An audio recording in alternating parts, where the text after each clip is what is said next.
ہمیں روزہ اللہ کا حکم ملا ہے، فرض ملا ہے۔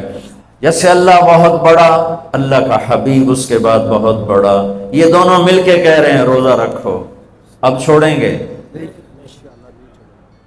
رمضان آ رہا ہے اور میرے نبی آمد سے پہلے ممبر پر کھڑے ہوتے ہیں اور کہتے ہیں وہ کون آ رہا ہے، ماذا یستقبلکم وماذا تستقبلون۔ پھر فرماتے ہیں وہ کون آ رہا ہے، ماذا یستقبلکم وماذا تستقبلون۔ پھر آپ کہتے ہیں وہ کون آ رہا ہے، ماذا یستقبلکم وماذا تستقبلون، 3 دفعہ وہ کون آ رہا ہے، وہ کون آ رہا ہے، وہ کون آ رہا ہے۔ صحابہ ویکھن لگ گیا آیت ہے کوئی نہیں جی، کی فرما رہے ہیں، او آ رہے ہیں، او آ رہے ہیں، او آ رہے ہیں۔ تو حضرت عمر کھڑے ہو گئے، یا رسول اللہ اوحی نزل، بندہ تو کوئی ہے نہیں، تو کیا وحی آئی ہے؟ ہمیں کہا نہیں۔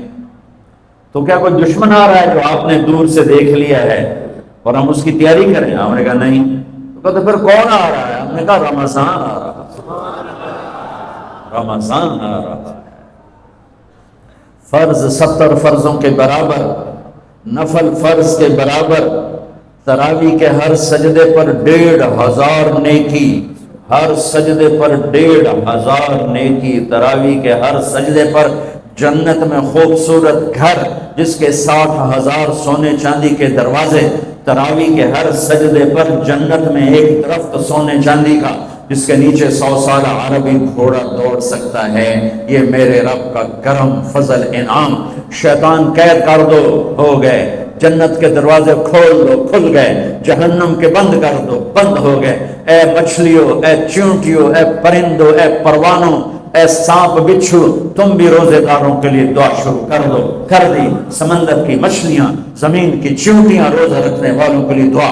اور افطاری کے وقت دسترخوان بچھا ہوا ہے، کھانا سامنے ہے، کھا نہیں رہا، ہاتھ اٹھا کے دعا مانگ رہا ہے۔ میرا اللہ کہتا ہے انہوں کڑی شہروں کی بیٹی کھاندہ کیوں نہیں، اے پیندہ کیوں نہیں؟ دسو نا فرشتے ہو، دسو نا یہ کیوں نہیں کھاندہ، یہ کیوں نہیں پیندہ؟ کہ مولا تیری خاطر، کہ بس ٹھیک ہے پھر میری تسبیح چھاڑ دیو تو میرے روزے داران دی دعا تے آمین شروع کر دو۔ حتیٰ کہ اللہ عرش کے فرشتوں سے فرماتا ہے کہ میری تسبیح چھوڑ دو۔ اور اس وقت جو افطار پر دسترخوان سجے ہوئے ہیں اور لوگ کھانے سامنے رکھ کے بیٹھے ہوئے ہیں کہ اللہ کا امر آئے گا۔ میرے نبی بھی ایسے ہی فرماتے تھے۔ میرے نبی نے 9 رمضان دیکھے، 9 رمضان میرے نبی نے دیکھے۔ ان میں 2 30 کے تھے، 2 رمضان 30 کے اور 7 29 کے۔ اور آپ بھی کھجور سامنے رکھ کے بیٹھے ہوتے تھے اور ایک آدمی اوپر کھڑا ہوتا تھا اور وہ سورج کو ڈوبتا دیکھ رہا ہوتا تھا۔ جو ہی سورج ڈوبتا وہ کہتا یا رسول اللہ غربت ڈوبا، آپ فوراً کھجور منہ میں رکھتے تھے۔ آپ سحری بالکل آخر میں کرتے تھے اور افطاری فوراً کرتے تھے تاکہ امت پہ بھوک کا ٹائم تھوڑے سے تھوڑا ہو۔ یہ رحمت للعالمین ہی ہے۔ آپ افطاری دیر سے، آخری لقمہ، آخری کھجور منہ میں، یا آخری لقمہ اور بلال اذان دیتے تھے، اور ادھر یوں سورج چھپا اور ساتھ ہی لقمہ منہ، ساتھ ہی منہ میں۔ ہم 2-2.5 منٹ لیٹ کرتے ہیں کہ احتیاط احتیاط، چلو ٹھیک ہے، لیکن میں اپنے نبی کا بتا رہا ہوں کہ فوراً ڈوبتے ہی منہ میں کھجور یا پانی یا دودھ کی لسی، اس سے آپ افطار فرماتے تھے۔ اور ایک واقعہ ہوا، بادل تھے تو بادل میں اندازے سے افطار ہوتا ہے، سب نے افطار کر لیا، میرے نبی نے بھی افطار کر لیا۔ اور تھوڑی دیر بعد جب نماز پڑھنے کے لیے اٹھے تو بادل ہٹے تو سورج کھڑا ہوا تھا، تو وہ روزہ سب کا قضا ہوا۔ پھر رمضان کے بعد سارے مدینے نے، میرے محبوب نے بھی وہ روزہ دوبارہ قضا کی۔ تو میرے بھائیوں، اس مہینے میں اللہ نے قرآن کو اتارا، اس میں لیلۃ القدر کو اتارا، اس میں اللہ تعالیٰ نے مسلمانوں کو پہلی دفعہ فتح عطا فرمائی، جنگ کے بدر کی فتح کا تحفہ رمضان میں، مکے کی فتح کا تحفہ رمضان میں، جس سے اللہ بہت بڑا اور اللہ کا حبیب بہت بڑا۔ پھر اللہ نے اپنے حبیب کو امت بھی اسی کے حساب سے دی۔ میں تھوڑا فرق بتاؤں موسیٰ علیہ السلام کی امت اور میرے نبی کی امت کی۔ موسیٰ علیہ السلام کی قوم آگے موسیٰ پیچھے ہارون، اور چلتے چلتے سمندر پہنچے، آگے آ گیا سمندر، پیچھے آ گیا فرعون۔ قال اصحاب موسیٰ، موسیٰ علیہ السلام کے ساتھی صحابہ اس میں طنز ہے کہ اتنی صحبت اٹھا کے بھی عقل نہ آئی. قال اصحاب موسیٰ، بنو اسرائیل نہیں کہا، اصحاب موسیٰ کہا، کہ ان کے لیے اس میں لان تان ہے کہ اتنی صحبت کے بعد بھی تمہارا ایمان یقین نہ بنا. کہنے لگے انا لمدرکون، موسیٰ تو نے ہمیں مروا دیا، پکڑوا دیا، اب آگے سمندر ہے، پیچھے فرعون ہے، ان کتھے جاویے. ان کو نہ موسیٰ علیہ السلام کا فکر ہوا اور نہ ہارون علیہ السلام، انہیں اپنی پڑ گئی. تو موسیٰ علیہ السلام نے کہا کلا، کلا کا ترجمہ جو بھی ہے وہ صحیح ہے، ہرگز نہیں، پر میں اس کا ترجمہ نہیں، اس کی مراد یہ بیان کرتا ہوں کہ موسیٰ علیہ السلام نے کہا تسی ہو تو لتراں دے لے، یا تو انہوں فرعون دا لتر پوے یا تو انہوں سمندر دی موج پوے، لیکن ان معی ربی، میرا رب میرے ساتھ ہے، وہ مجھے راستہ دے گا، میری طفیل تمہیں بھی دے گا. 40 سال کی صحبت کے بعد اور اتنے بڑے بڑے معجزے دیکھنے کے بعد کہنے کہ تو نے مروا دیا. یہ تصویر ہے موسیٰ علیہ السلام کی قوم کی. اب میں تصویر پیش کرتا ہوں اپنے نبی کی امت کی. 27 صفر کی رات ہے، جمعہ کی رات ہے، آج ہجرت کی پہلی رات ہے. میرے نبی اور صدیق دونوں ہجرت کے لیے نکل رہے ہیں. میرے نبی پنجوں کے بل چل رہے ہیں تاکہ پاؤں کا نشان کھوجی پہچان نہ لے. ابو بکر کبھی آپ کے آگے چلتے ہیں، کبھی پیچھے چلتے ہیں. موسیٰ علیہ السلام کی قوم نے کہا تو نے مروا دیا، اب کیا کریں. ابو بکر کبھی آگے کبھی پیچھے، کبھی آگے کبھی پیچھے، اور 3 میل کا فاصلہ ہے. آپ نے کہا ابو بکر کیا کرتے ہو، کبھی آگے کبھی پیچھے، کبھی میرے آگے ہو جاتے ہو کبھی میرے پیچھے ہو جاتے ہو. کہ یا رسول اللہ اخاف الرصد فامشی امامک اخاف الطلب فامشی خلفک. یا رسول اللہ، واہ واہ واہ واہ، جب مجھے یہ خیال آتا ہے کہ آگے کوئی دشمن چھپا ہوا حملہ نہ کر دے تو میں آگے ہو جاتا ہوں کہ میرے اوپر وار پڑے آپ پہ نہ پڑے، اور جب مجھے خیال آتا ہے پیچھے سے کوئی حملہ نہ کر دے تو پھر میں پیچھے ہو جاتا ہوں کہ میرے اوپر وار پڑے آپ پہ نہ پڑے. انا لمدرکون. اور یہ صدیق کا عمل مقابلہ کر کے دیکھو.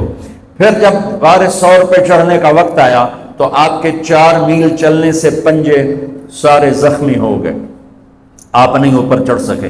ابو بکر نے آپ کو کمر پہ بٹھایا اور پورا پہاڑ اوپر لے کر گیا، پورا پہاڑ.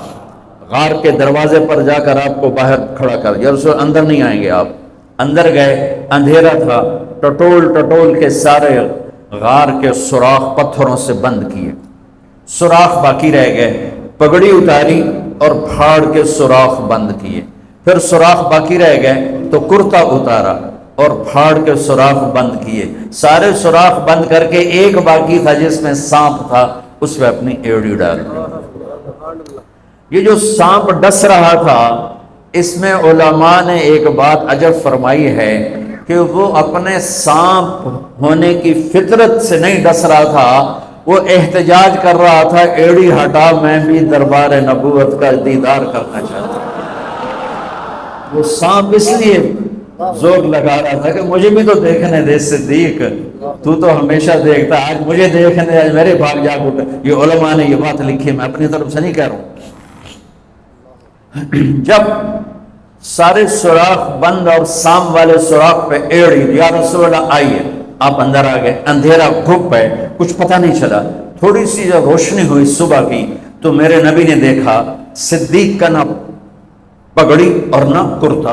تو آپ نے فرمایا ابو بکر اچھا بھلا تو تھا، وہ کرتا کہاں گیا، تیری پگڑی کہاں گئی؟ تو انہیں دکھایا یا رسول اللہ یہ آپ سوراخ دیکھ رہے ہیں، مجھے ڈر لگا کوئی ان میں کوئی چیز ایسی تکلیف دینا ہو، تو میں نے کرتا پگڑی پھاڑ کے یہ سارے سوراخ بند کیے. تو میرے نبی چھلک پڑے، ایک دم روئے اور ہاتھ اٹھے، اللہ میں ابو بکر سے راضی ہوں، تو بھی اس سے راضی ہو جا، اور یا اللہ اسے جنت میں میرا ساتھی بنا دے. اسی وقت جبریل اترے، یا رسول اللہ ابشر، یا رسول اللہ خوشخبری ہو، اللہ آپ کے ابو بکر سے راضی ہو گئے اور جنت میں آپ کا ساتھی بنا دیا. اللہ نے امت دی، وہ امت کہہ رہی ہے تو نے مروا دیا، اب ہمیں بتا تو ڈوب یا بچا، ہمیں بتا ہم کیا کریں. اور یہ امت کہہ رہی ہے آگے سے وار ہو تو میں برداشت کروں، پیچھے سے وار ہو تو میں برداشت کروں. بنو اسرائیل نے سمندر کو پھٹتے دیکھا، اور 4 قدم چلے ہیں تو مروا علی قوم یعقفون اصنام لہم، کیا دیکھا کہ کچھ لوگ بتوں کی پوجا کر رہے ہیں، بتوں کی پوجا کر رہے ہیں۔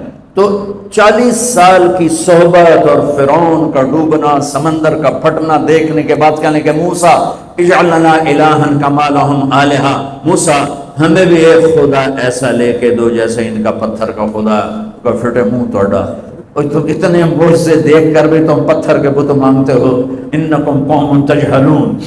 یہ بنی اسرائیل کی مثال قرآن دے رہا ہے۔ میں اپنے نبی کی امت بتاتا ہوں، 2 نبی ہیں، ایک آگے ایک پیچھے، موسیٰ آگے ہارون پیچھے۔ اب مثال دے رہا ہوں کہ 2 نبیوں کی صحبت میں، اور تھوڑی سی قوم ہے، تھوڑی سی قوم ہے، 6 لاکھ مبالغے کا عدد ہے، تھوڑے تھے، 6 لاکھ نہیں تھے، کم تھے،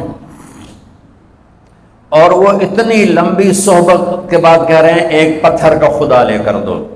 میرے نبی دنیا سے چلے گئے، میرے نبی دنیا سے چلے گئے، صدیق موجود نہیں تھے، حوالی میں تھے، پتہ چلا انتقال ہو گیا ہے، گھوڑے پر ہوا کی طرح اڑتے ہوئے آئے اور چھلانگ لگائی، اندر گئے، آپ کے چہرے سے کپڑا ہٹایا، آپ کا ماتھا چوما، گرم گرم آنسو آپ کے ماتھے پر گرے، واہ خلیلہ واہ صفیہ واہ نبیہ، اے میرا نبی، اے میرا خلیل، اے میرے جگر کا ٹکڑا، آج مجھ سے جدا ہو گیا۔ پھر کہا یا رسول اللہ جائیے آرام کیجئے، آپ نے بڑے دکھ اٹھائے ہیں، آج کے بعد اللہ آپ پر کوئی دکھ نہیں لائے گا۔ اس کے بعد آپ مسجد میں آئے، مسجد بھری ہوئی تھی، نبی دنیا سے جا چکے ہیں، وہاں دونوں نبی موجود ہیں، کہہ رہے ہیں پتھر کا بت لے کے دو، یہاں نبی جا چکے ہیں، عمر تلوار نکال کے کھڑے ہیں، جو کہے گا فوت ہو گئے میں قتل کر دوں گا، وہ فوت نہیں ہوئے، وہ اللہ کے پاس گئے ہیں، جیسے موسیٰ گئے تھے اللہ کے پاس اور واپس آئے تھے، میرے نبی بھی واپس آئیں گے، ساری دنیا کے باطل سے مقابلہ کریں گے، لہٰذا کوئی نہ کہے فوت ہو گئے۔ ابوبکر منبر پر آئے، کھڑے ہوئے، کہا عمر بیٹھ جا، تو عمر کہتے ہیں نہیں بیٹھتا، وہ تو پورے ہوش میں نہیں تھے، نہیں بیٹھتا، تو وہ خاموش ہو گئے اور منبر پر آئے، اور سنو صدیق کا خطبہ، یا ایھا الناس من کان یعبد محمدا فإن محمدا قد مات ومن کان یعبد اللہ فإن اللہ حی لا یموت۔ لوگوں جو محمد کی پوجا کرتے تھے تو ان کا خدا مر گیا، جو محمد کی پوجا کرتے تھے تو آج اللہ نے ان کو موت دے دی۔ وَمَنْ كَانَ يَعْبُدُ اللَّهَ، اور جو اللہ کی پوجا کرتے تھے ان کا اللہ زندہ ہے موت سے پاک۔